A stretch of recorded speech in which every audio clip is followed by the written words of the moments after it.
अब भगवान श्री कृष्ण अर्जुन को वह दिव्य ज्ञान बताते हैं जो सभी विद्याओं का राजा है, जहाँ भक्ति ही मार्ग है और समर्पण से मिलता है मोक्ष। यही है राजविद्या राजगुह्य योग। कृष्ण अर्जुन से कहते हैं, अब मैं तुम्हें ऐसा ज्ञान बताता हूँ जो गुप्त भी है और श्रेष्ठ भी। इसे जानने से तुम दुखों से मुक्त हो जाओगे।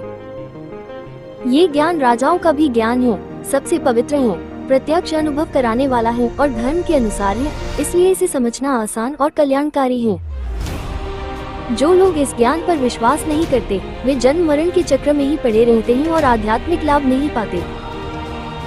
पूरा संसार भगवान की शक्ति से व्याप्त है, परंतु भगवान उससे अलग भी हैं। वे उसमें रहते हुए भी उससे बंधे नहीं हैं। देखने में ऐसा लगता है कि सब कुछ भगवान में स्थित है, पर भगवान अपनी योगमाया से सबको धारण करते हैं और स्वतंत्र रहते हैं। जैसे हवा आकाश में स्थित रहते हुए भी आकाश से अलग है, वैसे ही सारे जीव भगवान में स्थित रहते हैं। हर कल्प के अंत में सब प्राणी भगवान में लीन हो जाते हैं और अगले सृजन समय फिर से उत्पन्न होते हैं। भगवान अपनी माया के द्वारा संसार की पुनः रचना करते हैं, पर वे उससे आसक्त नहीं होते। भगवान कर्म करते हुए भी अकर्म रहते हैं, क्योंकि वे सृष्टि के कर्ता होकर भी उससे बंधते नहीं हैं। प्रकृति भगवान के आदेश से काम करती है, उसी से सृष्टि चलती है, सब प्राणी जन्म लेते और जीते हैं। अज्ञान लोग भगवान को मनुष्य समझ लेते हैं, क्योंकि वे भगवान के दिव्य स्वरूप को नहीं पहचानते। ऐसे अज्ञानी लोग व्यर्थ कर्म, व्यर्थ ज्ञान और व्यर्थ इच्छाओं में लगे रहते हैं। ज्ञानी महात्मा भगवान को परम दिव्य समझते हैं और भक्ति भाव से निरंतर उनका स्मरण करते हैं। वे भक्त निरंतर जप, नाम स्मरण और भगवान की स्तुति में लगे रहते हैं। कुछ भक्त ज्ञान योग से, कुछ भक्ति योग से, तो कुछ अनेक रूपों में भगवान की उपासना करते हैं।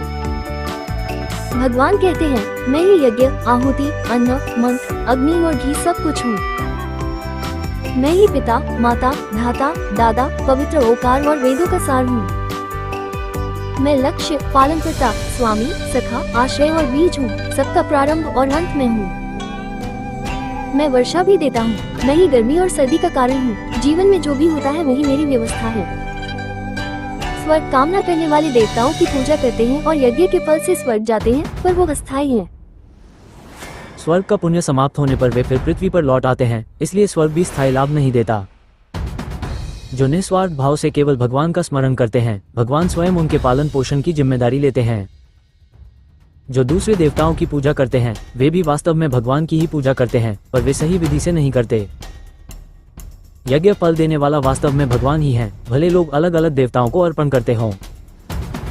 जिसकी पूजा की जाती है वही लोक मिलता है। देव पूजा से देवलोक, पितृ पूजा से पितृलोक, पर भगवान भक्ति से भगवान ही मिलते हैं।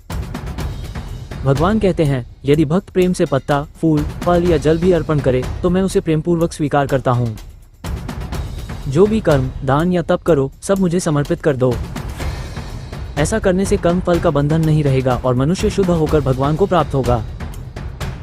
भगवान सबके लिए समान है, पर जो प्रेम से भजता है, भगवान उसी के विशेष सखा बनते हैं। यदि अत्यंत पापी व्यक्ति भी पूरी निष्ठा से भगवान की भक्ति करे, तो वह शीघ्र ही धर्मात्मा हो जाता है। ऐसा भक्त कभी नष्ट नहीं होता, भगवान उसके कल्याण की गारंटी देते हैं। स्त्री, वैश्य, शूद्र, जो भी भक्ति करता है, वह भी भगवान को प्राप्त हो सकता है। तो फिर ज्ञानी और तपस्वी भक्तों के लिए तो यह मार्ग और भी सरल है, इसलिए संसार में रहते हुए भी भक्ति करते रहो। मन बुद्धि मुझे अर्पित करो, मेरा स्मरण करो, मेरी पूजा करो। ऐसी भक्ति से तुम निश्चित रूप से मुझे प्राप्त हो जाओगे। Thank you for watching. Radhe Krishna.